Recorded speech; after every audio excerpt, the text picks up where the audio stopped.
आज के इस वीडियो में हम पढ़ेंगे 11th क्लास के एक बहुत ही बेहतरीन चैप्टर जिसका नाम है इलास्टिसिटी। तो आप बने रहिए foundation physics with MD Alam sir के साथ। इस वीडियो में हम देखेंगे बहुत ही सिंपल भाषा में ये चैप्टर। तो चलिए स्टार्ट करते हैं। इलास्टिसिटी, प्रत्यास्थता क्या है? इसका डिफिनेशन जो होता है, कह रहे किसी बॉडी का वो प्रॉपर्टी जिसके कारण डिफॉर्मिंग फोर्स हटने पर बॉडी अपनी ओरिजिनल शेप और साइज वापस पा लेती है, उसे इलास्टिसिटी कहते हैं। अगर कोई ऑब्जेक्ट है उस पर फोर्स लगा रहे हैं तो ऑब्जेक्ट का जो साइज है इंक्रीज कर रहा है, लेकिन जैसे ही हम फोर्स को हटा रहे हैं फिर ये अपने ओरिजिनल पोजीशन पे आ जा रहा है। कह रहा है कि यहाँ पे एग्जांपल रबर बैंड हो गया, स्प्रिंग हो गया, स्टील वायर हो गया। स्टील वायर जो है कह रहा है कि स्मॉल डिफॉर्मेशन तक। इसके बाद का जो टॉपिक है कह रहा है डिफॉर्मिंग फोर्स क्या है। सबसे पहले समझेंगे कि डिफॉर्मिंग फोर्स क्या है। वो फोर्स जो किसी बॉडी के शेप, साइज या वॉल्यूम में चेंज करे उसे डिफॉर्मिंग फोर्स कहते हैं। ठीक है ना। चलिए अब देखेंगे इलास्टिक लिमिट क्या है। इसका डिफिनेशन जो होता है, कि डिफॉर्मिंग फोर्स को हटाने पर जहां तक बॉडी कंप्लीटली अपनी ओरिजिनल स्टेट में वापस आ जाए उस लिमिट को इलास्टिक लिमिट कहेंगे। अब डिफॉर्मिंग फोर्स है, मान लीजिए कि इस ऑब्जेक्ट में हम लगा रहे हैं, ऑब्जेक्ट डिफॉर्मिंग फोर्स के कारण यहां तक आ गया, जैसे ही फोर्स को हटाए अब ये जहां तक अपने ओरिजिनल शेप को प्राप्त करेगा वही हमारा इलास्टिक लिमिट कहलाएगा। करा यहाँ पे इलास्टिक लिमिट के बाद परमानेंट डिफॉर्मेशन हो जाता है।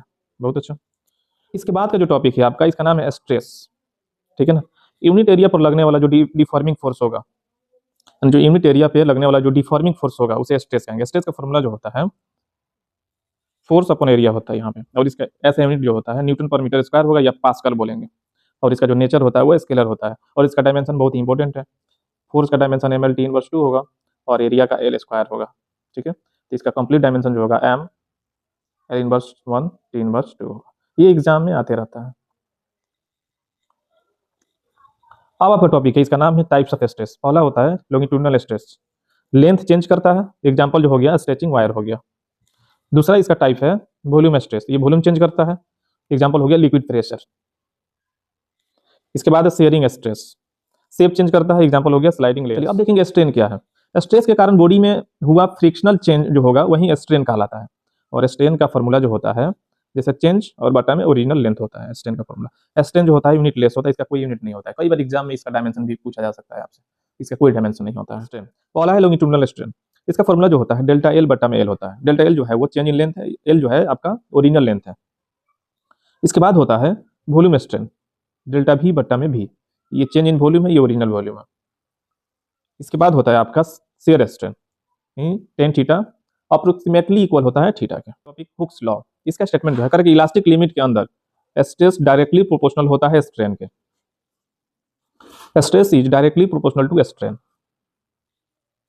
इसके बाद का जो टॉपिक है कह रहे कि मॉडुलस ऑफ इलास्टिसिटी, इसका डिफिनेशन जो होता है स्ट्रेस और कोरस्पॉन्डिंग स्ट्रेन का रेशियो मॉडुलस ऑफ इलास्टिसिटी कहलाता है, और इसका जो फॉर्मूला है स्ट्रेस बटा स्ट्रेन होता है।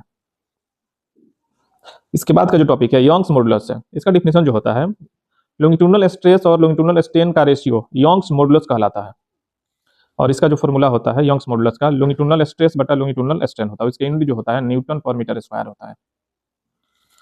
ठीक है। यहाँ पे एक पॉइंट है कि यंग्स मॉडुलस अगर ज्यादा होगा तो मटेरियल ज्यादा स्टिफ करेगा। इसके बाद का जो टॉपिक है बल्क मॉडुलस। बल्क मॉडुलस क्या है, इसका डिफिनेशन जो होता है वॉल्यूम स्ट्रेस और वॉल्यूम स्ट्रेन का रेशियो जो होगा बल्क मॉडुलस कहलाएगा। बल्क मॉडुलस को कैसे रिप्रेजेंट करेंगे, और इसका फॉर्मूला जो होता है वॉल्यूम स्ट्रेस बटा वॉल्यूम स्ट्रेन होता है, और इसका जो पॉइंट है लिक्विड्स के लिए शियर मॉडुलस 0 होता है और बल्क मॉडुलस होता है। इसके बाद है आपका शियर मॉडुलस, इसको ईटा से रिप्रेजेंट करेंगे, और इसका फॉर्मूला जो इसका जो डिफिनेशन होता है शेयरिंग स्ट्रेस और शेयरिंग स्ट्रेन का रेशियो शियर मॉडुलस कहलाता है, और इसका जो फॉर्मूला होता है शेयरिंग स्ट्रेस बटा शेयरिंग स्ट्रेन होता है।